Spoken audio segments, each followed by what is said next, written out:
শুভ সকাল, কেমন আছো সবাই? মনির সংসারে আরেকটি নতুন ব্লগে সকলকে স্বাগত জানাই। আশা করছি যে যেখান থেকে ভিডিওটি দেখছো সকলে খুব ভালো রয়েছো। আজকের দিনটা হচ্ছে বুধবার, আর এখন থেকে ভিডিওটি শুরু করলাম। পুরো ভিডিওটার সাথে থেকো, আশা করছি তোমাদের খুব ভালো লাগবে। সকালে টুকটাক ওই যে চা খাওয়া দাওয়া, জল ভরা এই সমস্তটা সেরে মেয়েকে গেছিলাম স্কুলে পৌঁছাতে। তো এই যে এক্ষুনি আসলাম, এসে নিয়ে একটু না ফ্যানের তলায় বসলাম। আজকে প্রচণ্ড পরিমাণে রোদ দিয়েছে, মানে সেই গরম যত লাগছিল না সেই টাইপের গরম লাগছে আজকে। পুরো একদম স্কুলে পৌঁছে এসে মানে ভীষণ গরম লাগছিল, তার জন্য একটু কিছুক্ষণ বসলাম হাওয়াতে। আর তারপর এই যে বললাম কাজগুলো শুরু করি। তো এখানটা বাক্সর ওপরটা আগে গুছিয়ে নিলাম, তারপর এই যে বিছানাটা বললাম যে ঠিক করে নিই। খাটটা আগেই তুলে গেছিলাম, কারণ খাটটা থাকলে একটু অসুবিধা হয়, সেই কারণে খাটটা আগেই তুলে গেছিলাম। আর এখন এই যে বিছানাটা একটু টান টান করে নিচ্ছি চাদরটা, যাতে করে আর কি দেখতে ভালো লাগে। আজকে মানে পরপর কয়েকদিন হলো আমাকেই মানে স্কুলে যেতে হচ্ছে বেশিরভাগ, কারণ শুভ সকাল দিক করে টিউশন ছিল, ও টিউশন বেরিয়ে গেল, ওর বাবারও ডিউটি গেছে ও, সেই জন্য এখন আমাকেই যেতে হলো। আসার সময় একটা বান্ধবীর সাথে চলে আসে বেশিরভাগ। তবে কি জানো তো, মানে ভয়ও লাগছে, আজকাল দিন দুনিয়া যা খারাপ না, যা চলছে। আমার বোন আবার মানে পাঠিয়েছিল নানা রকমের খবর যে আসছে না, মানে সেগুলোই আর কি। যাই হোক, কিছু মানে আসে কোনো কোনো দিন, কোনো সময় হয়তো আবার আমাকেও যেতে হয়। আর এখন এই যে ঝাঁটপাট এগুলোই করে নিচ্ছি। আর তোমরা ভিডিওটা দেখতে থাকো, দেখার সাথে সাথে যদি কোনো অংশ ভালো লেগে থাকে তাহলে কমেন্ট করে অবশ্যই জানিও। আর কে কোথা থেকে ভিডিওটা দেখছো সেটাও অবশ্য কিন্তু জানিও আমাকে। আর দেখার সাথে সাথে একটা করে লাইক করে দিও। আর নতুন বন্ধু হয়ে থাকলে অবশ্যই চ্যানেলটিকে সাবস্ক্রাইব করে পাশে থেকো।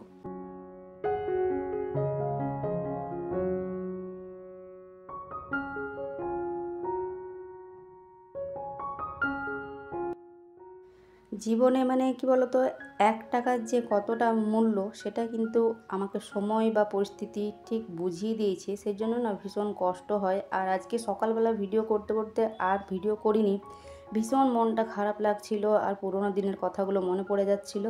আর কি জানো তো, মানে এত কষ্ট করে মানে সেই সময়টা পেরিয়েছে না, সেগুলো বারবার করে মনে পড়ে, কেন জানি না বারবার করে চোখে জল আসছিল। আর যাই হোক, তো কেন জানো তো কী হয়েছে, ওই যে ঘর মুছতে যাওয়ার জন্য আমি বাইরে থেকে জল নিচ্ছিলাম, আর সে সময় দেখছি কি ড্রেনটাতে এতটা কালকে যে ঢালাই হয়েছে ঢালাইয়ের মশলাটা পড়ে রয়েছে, আর পুরো ঢালাইয়ের মশলা পুরো জাম হয়ে গেছে জানো তো। দিয়ে হচ্ছে মনটা ভীষণ খারাপ লাগছে যে যারা তো কাজটা করছে তারা তো ঠিক নিজেদের টাকা মানে মেপে মেপে নেবে আর কি, 1 টাকাও কোনো রকমে ছাড়বে না, যেরকম কাজ করবে সেরকম টাকা নেবে। কিন্তু আমরা যে কিভাবে কতটা কষ্ট করে টাকা উপার্জন করছে, তারপর সেই টাকাকে একটু একটু করে সঞ্চয় করে আজকে অনেক বছর পর আমি ঘরের কাজ শুরু করলাম জানো তো। কিন্তু তারা কি করেছে বলো তো, কালকে আমি অত ভালো করে বুঝতে পারিনি, মানে ব্যাপারটা হয়েছে কি, ওরা মশলাটা তুলছিল সে সময় হয়তো হাত ফসকে হোক পড়ে গেছে, তো পড়ে গেছে তো তুলে নিতেও পারতো, কিন্তু না, সেটা তো তারা করেনি। অথচ ওটা ওদের নিজেদের একটু মানে গাফিলতির জন্যও হতে পারে, কারণ অন্য অন্য বাড়িতে মানে এসবগুলো না চলবে না। আমাদের বাড়িতে এক তো আমার বর ছিল না বাড়িতে, আমার বর থাকলেও কি না থাকলেও কি, ও না বাইরের মানুষের কাছে সাধু। বাইরের মানুষ বলতে মানে মিস্ত্রি বলো বা বাইরের আদার্স অন্য মানুষে বলো, তাদের কাছে হচ্ছে সাধু। তাদের কাছে সে কোনো রকমের কোনো মানে একটু ভারীভাবে কথা বা একটু কড়াভাবে কথা যে বলা যায় সেটা কিন্তু বলে না। আর সেই জায়গায় যদি আমি বলতে যাই তাহলে সেটা হয়ে যাবে মানে খারাপ, লোকজনে বলবে যে ও তো কিছু বলে না, ওর বউটাই বেশি বলে আর কি। তো এই করে আর কি হয়ে যাবে আমার, মানে আমি হয়তো খারাপ হয়ে যাবো, কিন্তু কী বলো তো, দুজনে তো আর ওই একই রকম যদি থাকি সাধু হয়ে তাহলে তো আর চলবে না সংসারটা, তাহলে একদম মানে ডুবে যাবে সংসার। যাই হোক, তো সেই জন্য আর কি আমাকেই মাঝে সাঝে বলতে হয়, আর সেই জন্য আমি খারাপ হয়ে যাই, তাতে আমার কোনো দুঃখ নেই, কারণ খারাপ তো খারাপ, ঠিক আছে, কোনো ব্যাপার নেই। জীবনে এমন অনেক মানে খারাপ সময়, অনেকটা সময় আমি পেরিয়েছি। আসলে কি জানো তো, প্রথমে জীবনে যদি কারোর সুখ থাকে তারপর যদি তারপর দুঃখ পায় না, সেটা হচ্ছে ভীষণ বড় একটা আঘাত। হ্যাঁ, দুঃখ থেকে সুখ আসলে সেটা কোনো ব্যাপার না, হ্যাঁ দুঃখ ছিল, কষ্ট ছিল, তারপর আমার জীবনে সুখ এসেছে, সেটা ঠিক আছে। কিন্তু কারো জীবনে যদি সুখ থাকে, প্রথম থেকে যদি সুখ থাকে, তারপর যদি মাঝে গিয়ে একটু দুঃখ মানে চলে আসে, জীবনে অনেক কষ্ট চলে আসে, যেটা সে কোনোদিন ভাবেও নি যে এটা মানে হবে আর কি তার সাথে, কিন্তু সেটা যখন চলে আসে তখন মানে সেই আঘাতটা যে কত বড় আঘাত সেটা মানে আমি খুব ভালো মতো টের পেয়েছি, বুঝেছি। আর সে সময় কোনো মানুষ, হ্যাঁ মুখে মানে বলে মানুষ সান্ত্বনা দিয়েছে, সময়ে হয়তো একটু কিছু দিয়ে হয়তো মানে খেতে দিয়েও হয়তো কিছু মানে ইয়ে করেছে, কিন্তু কেউ কোনোদিন টাকা দিয়ে কিন্তু হেল্প করেনি, মানে নিজস্ব আর পরিবারের লোকজন কেউ কোনোদিন টাকা দিয়ে হেল্প করেনি। হ্যাঁ, আমার বাবার বাড়ি বলো, আমার বাবা বলো, হ্যাঁ আমার বাবা মা দিয়েছে, যেহেতু আমি তাদের মেয়ে, তারা তো আর মেয়ের কষ্টটা দেখে থাকতে পারে না। সময় হচ্ছে মেয়ের যখন ছোট ছিল স্যারেলেক্স বলো বা কিছু টুকটাক এইসব দিয়ে মা বাবা অনেক হেল্প করেছে, ঠিক কথাই, কিন্তু আদার্স লোক টাকা দিয়ে কেউ বলতে পারবে না যে কোনো রকম কোনো হেল্প করেছে। যাই হোক, সেই জন্য আমার ভীষণ মানে কষ্ট হচ্ছিলো, খুব খারাপ লাগছিল, তাই তোমাদের সাথে একটু শেয়ার করলাম মনের কথাগুলো। তো যাই হোক, এদিকে দেখো আমি তোমাদের সাথে গল্প বলতে বলতে অনেকটা কাজ আমার এগিয়ে গেছে। তো স্নান পুজো এদিকে রান্নাবান্না এখন চলছে। আর আজকে করব হচ্ছে এই যে মুসুরির ডাল সকালবেলা ভিজিয়ে দিয়েছিলাম, সবজিপাতি আছে কিন্তু খাবে না বলে আর কি আজকে বললাম বড়ার তরকারি করি, তো মুসুর ডালেরই বড়া বানাবো আজকে। তো বড়াগুলো তো সবটাই ভাজা হয়ে গেল। আর আমার আগের দিনের ভিডিওতে সুস্মিতা কুণ্ডদি বলেছে যে এত ছোট ভিডিও দাও কেন। আসলে কি জানো তো, ভিডিও বানাতে বেশি প্রবলেম হয় না, প্রবলেমটা হয় যে ভয়েস দেওয়ার সময়। ভিডিও তো আমি সারাদিন টুকটাক বানাতেই পারি, কিন্তু ভয়েস দেওয়ার সময় প্রবলেমটা হয়ে যায়। আমার এই ভয়েস নিয়ে আমার ছেলে মেয়ের যত টেনশন, মানে বেশিরভাগ তো রাত্রেবেলাতে ভিডিও মানে ভয়েস দিই সমস্ত কমপ্লিট করে, কিন্তু যখন আমি ভয়েস দিতে বসি মানে ওই যে 10 মিনিট বলো বা 12 মিনিট বা 13 মিনিটের ভিডিও যখন আমি ভয়েস দিতে বসি, ওই ভয়েস দেওয়ার সময়টায় যে আমার কতটা টাইম লাগে, যতটা না মনে হয় মানে আমি কত কাজ করে নেবো সেই টাইমটাতে। আর তারপর কী বলো তো, ওই ফ্যান বন্ধ করে গরমের মধ্যে বসে বসে ভয়েস দিতে মানে আমার এক প্রকার বলতে গেলে মানে বলতে বলতে যখন বিরক্ত হয়ে যায়, যখন দেখি ওই দিক থেকে এত আওয়াজ আসছে, মেয়ে ডিস্টার্ব করছে, একবার ছেলে ডিস্টার্ব করছে, ভীষণ রাগ হয় জানো তো। তো সেই জন্যই বলতে পারো আর দুদিন থেকে একটু মানে কি বলবো ঠিকঠাক ভিডিওটা হচ্ছিল না, তো সেই জন্য আর কি 2-3 দিন একটু ছোট হয়ে গেছে। না হলে আমি চেষ্টা করি সবসময় যে 10 মিনিট, মোটামুটি 10 মিনিট যাতে হয়। তো এই আর কি, তো কী আর করা যাবে, মানে অনেকটা প্রবলেমের মধ্যেই বলতে পারো। ভয়েসটা দেওয়ার সময় আমার ভীষণ প্রবলেম হয়। ঘর ছোট, তোমরা তো দেখেইছো যে ঘর ছোট, মানে এই ভিতরে বেডরুমের মধ্যে আমি ভয়েসটা দিই, কারণ বারান্দায় যদি দিই আশেপাশের প্রচুর আওয়াজ আসে, আশেপাশে কেউ হয়তো গান বাজাচ্ছে, বা সামনে যদি রান্নাঘরে দিই তাহলে তো নানা রকমের গাড়ির আওয়াজ পাওয়া যাবে, সেই জন্য বেশিরভাগ বেডরুমের মধ্যে বসেই দিই। আর তখন আমার ওই যে আমার ছেলে বেশিরভাগ হচ্ছে ওই যে ফোনে কথা বলে, দিয়ে হচ্ছে এত জোরে জোরে ও কথা বলে না, সমস্ত দেখবে মাঝে সাঝে হয়তো আমার ভয়েসে তোমরা শুনতে পারবে ওর ফোনের গলার আওয়াজটা, আর আমার তখন ভীষণ রাগ লাগে। এই আর কি, এই জন্য মনে হয় যে ছোটোর মধ্যে কোনো সময় করে দিই, যাতে করে মানে আর ওরাও বলবে যখন ভয়েস দেওয়া, মা ভয়েস দেওয়া হয়েছে, মা ভয়েস দেওয়া হয়েছে, মানে ওদের যত টেনশন আমার ভয়েস দেওয়াটা নিয়ে। যাই হোক, এদিকে দেখো রান্নাবান্না কমপ্লিট করে বড়ার ঝোলটাও নামিয়ে দিয়েছি, বেশ কয়েকটা বড়া আর কি ভাজা রেখে দিলাম। আর এদিকে এই যে রান্নাবান্না শেষে যে সমস্ত বাসনপত্রগুলো রয়েছে এগুলো সবটাই হচ্ছে মাজা ধোয়া করে নিলাম। আর এখন এই যে সব শেষে হচ্ছে গ্যাসটা মুছে নেব। এদিকে সুস্মিতা দিদি আমাকে কমেন্ট করেছে যে ঘর ঢালাইয়ের সময় একজন না একজন কাউকে থাকা অবশ্যই দরকার, না হলে মিস্ত্রিরা হচ্ছে ঠিকঠাক কাজ করে না। হ্যাঁ, সেটা ঠিক। এই মিস্ত্রিগুলো অবশ্যই এখানকার না, মানে মুর্শিদাবাদ বা বীরভূম ওই জায়গারই, এখানে ভাড়াতে থাকে। তো এর আগেও আমাদের যে রান্নাঘর সিঁড়ি এগুলো বানিয়েছে, তবে হ্যাঁ জল টলের ব্যাপারে মোটামুটি ঠিকই কাজ করে।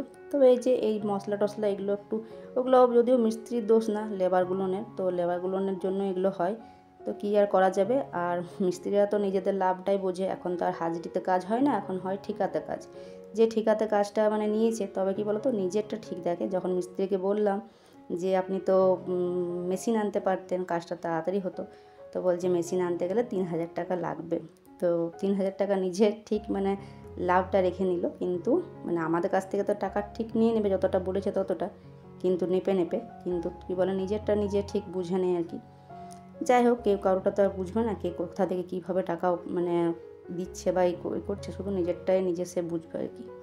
আর এদিকে দেখো দুপুরে হচ্ছে এখন মানে রান্নাবান্না করার পর সমস্ত কাজ গুছিয়ে ছাদের কাপড়গুলো বেশ কিছু ছিল।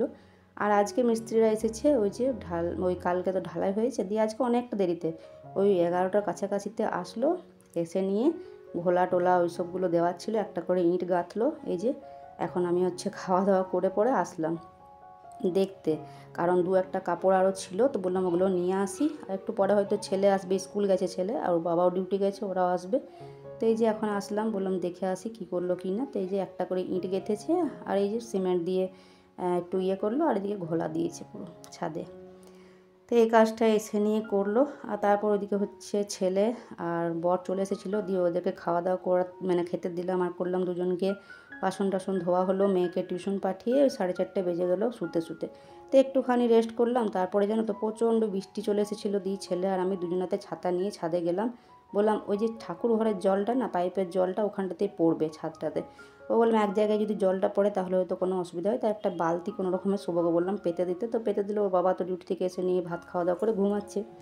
আর এদিকে দেখো, তোমাদেরকে তো আগেও বলেছি অ্যাডভাস্টার থেকে প্রচণ্ড জল পড়ে, তাই জল পড়ে একদম এখানটাতে এতটা জল মানে থেকে গেছে আর কি। তো এটা দিয়ে বললাম এখন জলটা আর কি পরিষ্কার করে নিই। এখন হচ্ছে 6টা বাজে, মেয়েও এখন টিউশন থেকে আর কি শুভকে বললাম নিয়ে আসতে, যে রেনকোট পরে নিয়ে আসলো। বৃষ্টিটা বেশ ভালো মতো হলো, আর গরমও তো প্রচণ্ড রেখেছিল আজকে, তাই বৃষ্টিটা ভালো মতো হলো। আর যখন এইভাবে মানে খুব মানে জোরে আর কি বৃষ্টি পড়ে, তখন না পুরো ছাদের মানে সিঁড়িগুলো, প্রত্যেকটা সিঁড়ি মানে সিঁড়িতে আসলে জলটা এমন এমন জায়গায় পড়ে না, সিঁড়ি তো মানে 2-4 জায়গায় জল পড়ে, তো পুরো সিঁড়ি ভিজে যায়। আর তার সাথে জলটা গড়িয়ে গড়িয়ে এসে এই যে এখানটাতে যেখানে যেখানে মানে কী বলবো একটুখানি ডাউনটা কম রয়েছে সেখানটাতে আর কি জমা হয়ে থাকে। তো ওটা দিয়ে পরিষ্কার করে একটুখানি মুছে নিই, বাসন টাসনগুলো গুছিয়ে নিলাম। আর এখন চলে এসেছি ঠাকুর ঘরে এই যে সন্ধ্যা দেওয়ার জন্য। আর এই ঠাকুর ঘর থেকে জানলা দিয়ে যখন তাকাচ্ছি, দেখছি কি একদম ছাদ ভরে গেছে, মানে নতুন ছাদটা পুরো জলে ভরে গেছে। ভরে তো গেছে, আবার দেখছি 1-2 জায়গায় উঠে গেছে আর কি ঘোলাটা। তো যাই হোক, মানে একদিকে ভালো হচ্ছে তো একদিকে খারাপ হচ্ছে। আর এখন এই যে সন্ধ্যেটা দিতে এসেছি, তো সন্ধ্যেটা এদিকে দিয়ে নিলাম। নিচে যাবো এখন ঠাকুর ঘরে আর কি একটু ধূপ টুপ দেখিয়ে নিয়ে তারপর ছাদে যাবো তুলসী তলায় দিতে। তো সন্ধ্যা দেওয়া হয়ে গেছে। আর এই যে সন্ধ্যাবেলা টিফিনের জন্য ছেলে মেয়ে বলছে যে মা আজকে পাস্তা বানিয়ে দাও, আমার ছেলে তো বিশেষ করে বলছে। তো বললাম পাস্তাটা এই যে একটুখানি গরম জলে এখন ভিজিয়ে নিই, তারপর এটা এদিকে সাইডে রেখে একটু আটাটা মেখে নেবো, তারপর আর কি রুটি বানাবো। আর আমার আগের ভিডিওতে কমেন্ট করেছে রানা হোমমেড কিচেন মনিকা ঘোষাল। এছাড়া সুস্মিতাদি বলেছে যতক্ষণ না বাড়িতে ঢালাই হয়, ঢালাইয়ের কাজ চলে, ততক্ষণ কাউকে না কাউকে কন্টিনিউ দাঁড়িয়ে থাকতে হয়। হ্যাঁ গো ঠিকই, মানে আমি যতটা পেরেছি দাঁড়িয়ে থেকেছি। একবার নিচে মশলা মাখাটাও দেখতে হচ্ছে লেবারগুলো কী করছে, একবার করে ছাদে যাচ্ছি মিস্ত্রি কী করছে। তো এইভাবে অনেকক্ষণ করার পর তারপর আর কি ঘরে বসেছিলাম। মাঝে সাঝে আমার ছেলেকেও বললাম যেতে। তবে কি জানো তো, মানে আমি হচ্ছে বেশিক্ষণ না দাঁড়িয়ে থাকবো কী করে, মানে না লেবারগুলো তো জানোই মানে মুখের তো কোনো ঠিকঠাক থাকে না, কখন কি বলছে ওরা কি না তাদের মধ্যে আর কি। তো ভালো লাগে না বেশিক্ষণ দাঁড়াতে। একটা ছেলে মানে ছেলেদের কাছে দাঁড়িয়ে থাকে সেটা আলাদা ব্যাপার। আর এদিকে পাস্তাটা জানো তো, ওই যে সেদ্ধটা দেখলে, তারপর আটাটা মাখার পর পাস্তাটা বানাচ্ছিলাম। আর সেই সময় আর কি মিস্ত্রি আসলো, ওই যে লুজ কিছু জিনিসপত্র নিয়ে এসেছিলো একজনের বাড়ি থেকে, সেই কালকে ঢালাই কম বেশি পড়ে গেছিলো। অবশ্য ওটা মিস্ত্রির জন্য বিশেষ করে হয়েছিল, আগে বললে তো ফেলে যেত জিনিসগুলো। তো সেটা তো হয়নি, আমাদেরই লস হলো অনেকটা। তো সেটারই আর কি স্লিপ দিতে এসেছিলো, তার সাথে মিস্ত্রিও টাকা নিল, তো সেই জন্য এসেছিলো। দিয়ে পাস্তাটা তোমাদের সাথে শেয়ার করা হলো না। দিয়ে হচ্ছে তো ওদেরকে সবাইকে দিয়ে দিয়েছিলাম, তবে আমারটা আর কি পরে করে খেলাম, তখন ঠান্ডা হয়ে গেছিলো। যাই হোক, এদিকে এখন রুটিগুলো করে নিচ্ছি। আর এরই সাথে ভিডিওটা আজকের এখানেই শেষ করছি। ভালো লাগলে লাইক কমেন্ট সাবস্ক্রাইব করে দিও। টাটা।